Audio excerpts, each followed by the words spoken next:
Greetings to everybody. Welcome to the literature reading session. We are reading from the book Talks on the Gita by Vinobha Bhave. Few thoughts before we proceed on.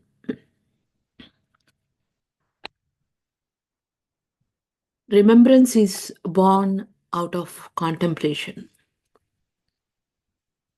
So, true right meditation should give us the state of being of remembrance. Remembrance corresponds to the right mindfulness state. So, whatever we do it mindfully, we have to, whether we talk, walk, and Lord Buddha says, even when you blink your eyes, be mindful. So, that state of being is arrived through contemplation and meditation. So, this is what our revered Daji talks about. In meditation, arrive at a state of being, imbibe in it, and carry it throughout the day. So, that state of being of remembrance is born out of meditation, and that is your state of condition, and you carry it throughout the day. The reason behind it, whatever we do with awareness, will bring us closer to this self. And that is what Raja Janak was doing when he was informed that the palace is in fire. His awareness was with his self. So he remained balanced and he did not react. Because nothing in this external world is so precious that you want to lose the diamond of remembrance. This awareness of the divine presence. This is the state of the being of the masters. So, through contemplation is remembrance born in the mind and the intellect. And the awareness of the universe is acquired. Because awareness extends from soul to the entire universe. That is why Babuji is spread throughout the universe. So, in awareness and remembrance, there is no fear. Because when we awaken to the inner self, all the obstacles vanish away. Because awareness is the light, and when that awakens in the being, darkness cannot enter. So, Guru Nanak says, a method is needed to finish the journey once and for all. And he who shows you this method is the Guru, the guiding light. So, fortunately, we have the method, we have the Guru. Now, with contemplation, we need to arrive at the state of remembrance, and the true state of awareness need to blossom in each one of us. And we are reading on the chapter of Vikarma, the key to Karma Yoga by Vinobha Bhave. And he talks about few key points. So Vikarma is action done with this focused awareness of remembrance. That's why I talked about the remembrance part. So when action performed with focused awareness and remembrance, it becomes akarma. That means it becomes inaction. That means you are not acting. He is acting. And so you don't take the effect of the karma pala. You don't take the results of the action into your karma bank. So this is the importance of vikarma. Is a focused action performed with focused awareness in remembrance will lead to akarma.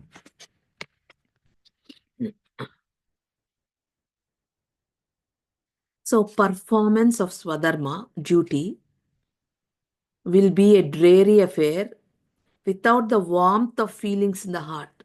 So, the warmth of feeling is the state of remembrance. It would not then blossom forth and bear the fruit of desirelessness. Suppose we undertake the work of nursing the sick. If there is no compassion in the heart, it would be a burdensome drudgery for us. To the patient, too, it will become burdensome obligation. If the mind is not absorbed in service, it will boost the ego. Expectations will then arise in the mind. I am helping him today, tomorrow he should help me. He should praise me. People should admire me. So then the value of action is lost there. Or else we may get up, fed up and complain that patient is peevish and irritable even though we are taking so much care of him. Sick men are usually in depressed and irritable mood. Without the spirit of service, we would get tired of nursing them. So if the mind is in tune with the work is transformed into something unique. So this is the statement we need to understand when we are performing action. This action performed with focused awareness in remembrance transforms that action into devotion, into service, into akarma, and you move forward. When vikarma joins karma, desirelessness comes into being. When you are focused, working with remembrance in focused awareness, it joins our action and it becomes a desirelessness comes into being. When a spark touches the gunpowder, it explodes. Karma is like the gunpowder. It works wonders when the flame of Vikarma ignites it. So the action backed with a action of focused awareness with remembrance, it does wonders. Karma in itself is inert and lifeless. It is the spark of Vikarma that makes it indescribably powerful. So we need to imbibe ourselves with this thought of Vikarma, which is focused awareness, action with focused awareness, with the state of being of remembrance, will make the action desireless. And so we don't add karma onto our own being. We may keep a packet of gunpowder in our packet or handle with impunity. But if ignited, it would blow up the body into pieces. The infinite power in Swadharma is likewise dormant. Combine it with Vikarma and then see what transformation it can bring about. So the performance of duty with the conscious awareness of a focused awareness and remembrance brings beauty into that action. The resultant explosion would reduce to ashes ego, desires, passions, and anger, and then supreme wisdom will be attained. Action is that which can kindle the fire of knowledge. Such kind of action awakens the inner knowledge. When you ignite a log of wood, it turns into embers. How different are they from the log? But it is, after all, the log which has undergone this transformation. When Vikarma is united with karma, karma attains a divine radiance. So, when we are acting with focused awareness in remembrance, it attains, our action attains a divine radiance. A mother's action of caressing her child is apparently insignificant. But who can describe the upsurge of emotions it gives rise to in the hearts of both mother and the child? It would be utterly nonsensical if one were to say that such emotions would result if a hand of such weight and such softness is moved up and down such a back. Yes, the action is insignificant, but the mother has put her whole heart into it, and it is this Vikarma that gives unparalleled comfort and joy. So, this is the difference. Even when we take care of our children, when we do it like I have to do this, and your heart is not in it, then the result is the child doesn't blossom. But every action done with in remembrance, with focused awareness, with love in the heart, results into pure action, right action. There is an incident described in the Ramayana, written by Saint Tulsidas. The Vanaras, the clan that helped Lord Rama during the war, had come wounded and bleeding after a battle with the demons. They were in great pain. Lord Rama just looked at them with love, and all their pain vanished. It would be ridiculous if someone else were to try to bring about such a result by looking at them in an outwardly similar way. It is the love from the heart that poured and touched the wounds of the army and brought solace to the army. When Vikarma is combined with karma, there is a powerful explosion of energy resulting in akarma. That is, akarma is inaction. Vikarma is an action done in remembrance with focused awareness. It brings about positive results. A big log of wood, when burnt, turns into just a handful of harmless ash. In the same way, karma ignited by vikarma results in akarma. Is there any relationship between the properties of wood and that of the ash? Absolutely nothing.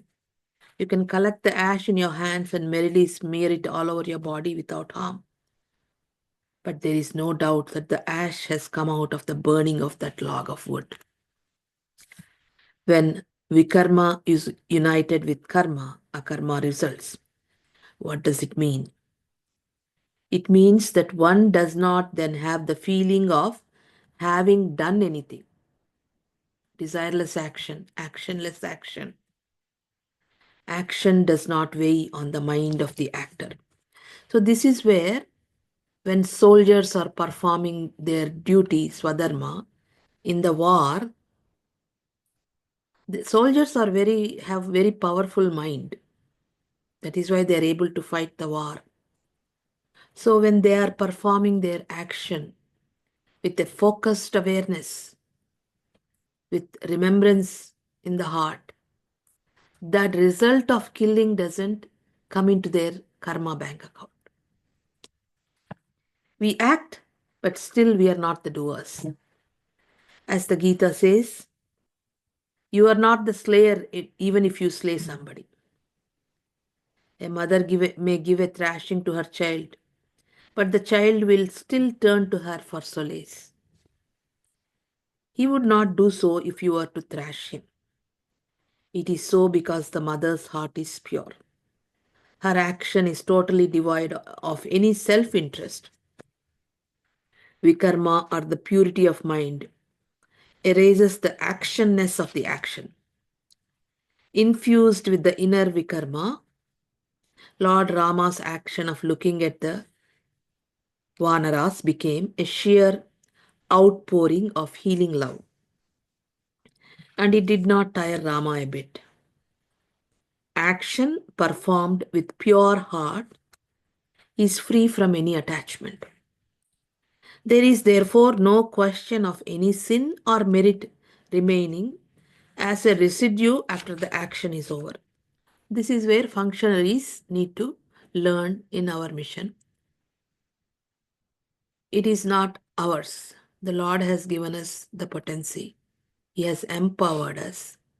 So we perform the action to help our brothers and sisters to keep moving on the journey. But it is not us who is doing it. It is His empowerment coming into fruition. But the moment you think I have done it, it loses its potency. That is the difference between the results of certain people and the non results of certain people. When the being, the person performing the action, is in that state of remembrance and performs the action with focused awareness, it is not them. It is the ultimate presence that manifests and gives this beautiful result of transforming the beings, making the being's journey further on the path. Otherwise, an action puts great burden and pressure on the mind and the heart because I have done the work. I am doing the work. That is a big barrier for our person who is performing the task. Suppose the news breaks out now that all the political prisoners are going to be released tomorrow. So, this is the time of independence.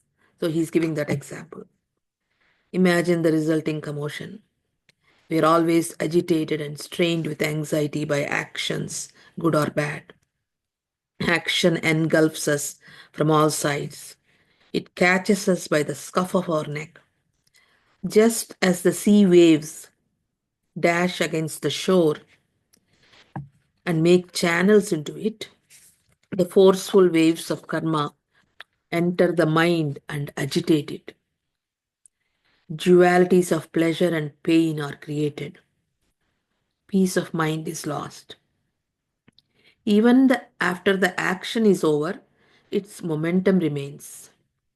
It takes hold of the mind and makes it restless. So the action has to be without ripples. But if karma is coupled with vikarma, any amount of action does not tire. The mind remains calm, peaceful, and radiant. When vikarma is poured into karma, it results in akarma. It is as if karma gets erased after it is over.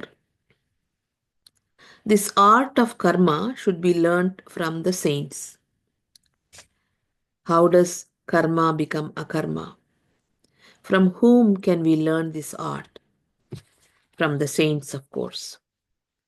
The Lord says at the end of this chapter, go to the saints and learn from them. The language fails in describing how karma is transformed into akarma. To gain an understanding of this, one has to sit at the feet of the saints. The Lord is described as Shantakara, Bhujanga Shayanam. He is fully at peace, even though he is lying on the serpent, the 1,000-headed cobra. The saints too do hundreds of actions, but do not allow even a little ripple of commotion to arise in the still waters of their minds. This remarkable thing can never be understood unless the lives of saints are observed at close quarters. And those of us, we see our Master Daji. The amount of action that happens, the amount of work that is happening. But if you see him, he's just simple, calm, just giving love to those that are around us, around him. But yet, the result of his actions is yielding so many beautiful results that is unfathomable. So, that is the state of being of the Master. There is no ripple in him, but yet, so much is produced out of it. So, with meditation, if we can master this first point is of absolute importance. The other day, I was sharing this idea, the difference between traversing a point, a chakra, and the region that Babaji Maharaj talks about, the circles. What is a chakra and what is a circle?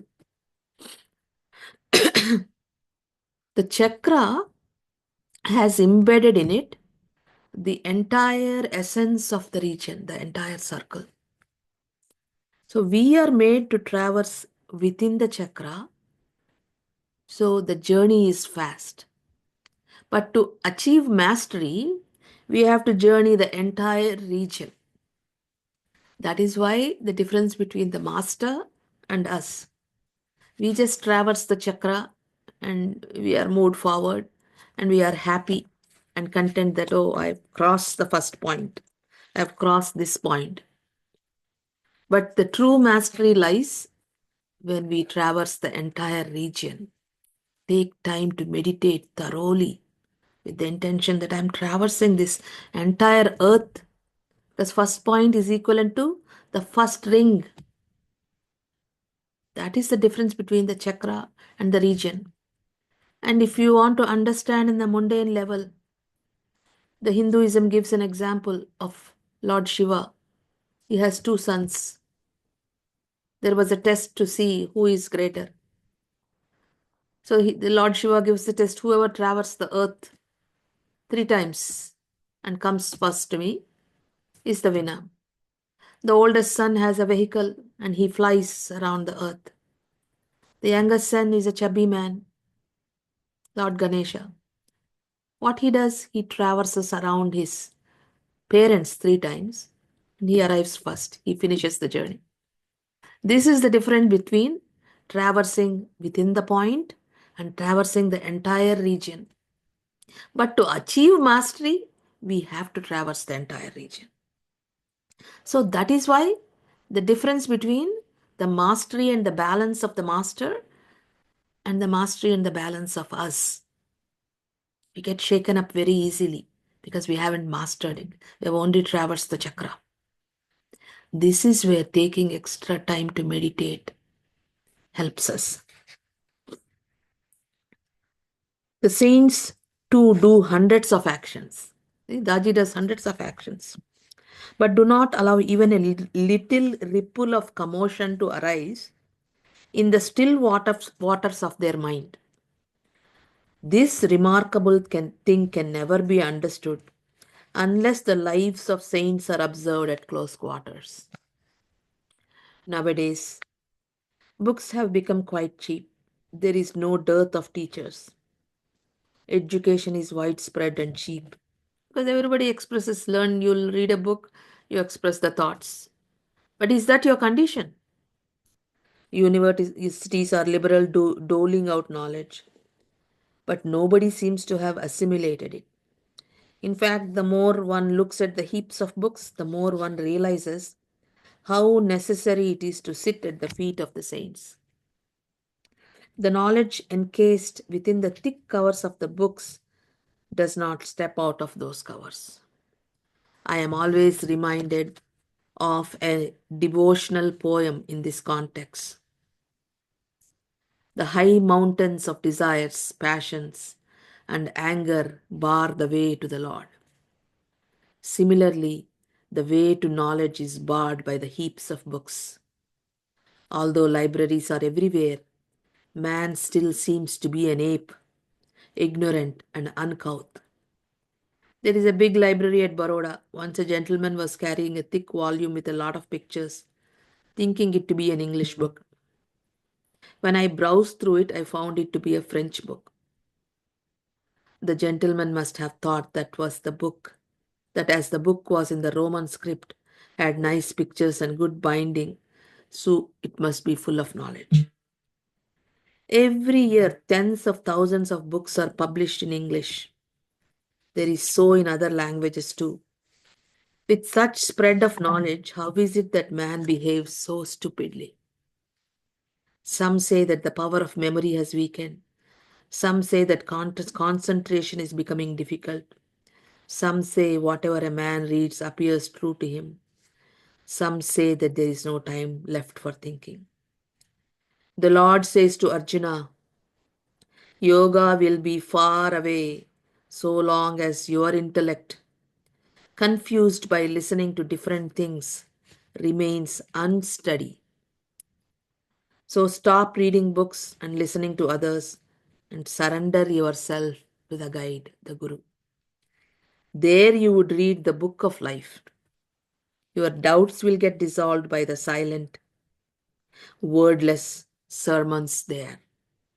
You would know how to remain perfectly serene even while constantly performing actions of service, how the heart could be tuned to produce music without break, even as the storm of action rages outside.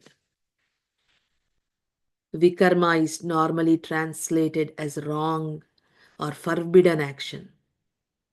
Vinobha Bhave has given the term a different meaning. He had once explained the logic behind it in 1957. The prefix V has three different meanings: opposite in Viyog, different types as in Vijnana, and special as in Vidwams. Vinobha Bhave says that one has to see the context while determining the meaning of any term.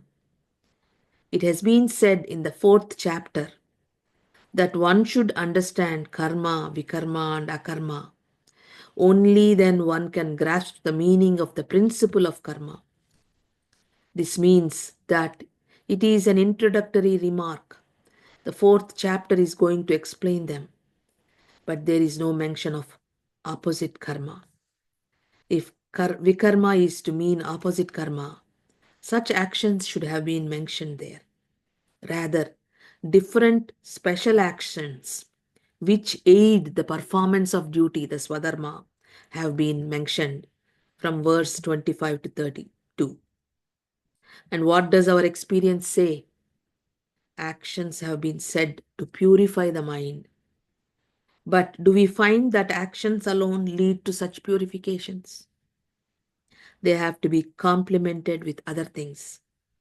Thus, taking into account the tenor of the Gita and our general experience, I have held that vikarma means special karma. When I understood the process of karma, vikarma, and akarma, the meaning of the Bhagavad Gita became clear to me. But one need not entangle oneself in a debate over the meaning of the words.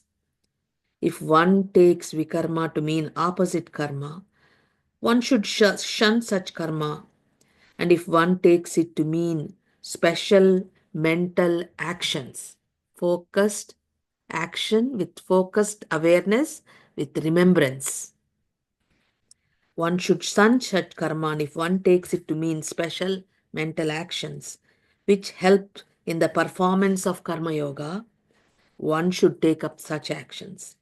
Then there will be no place for debate and the truth will be revealed to us. This ends the chapter 4. We will continue later.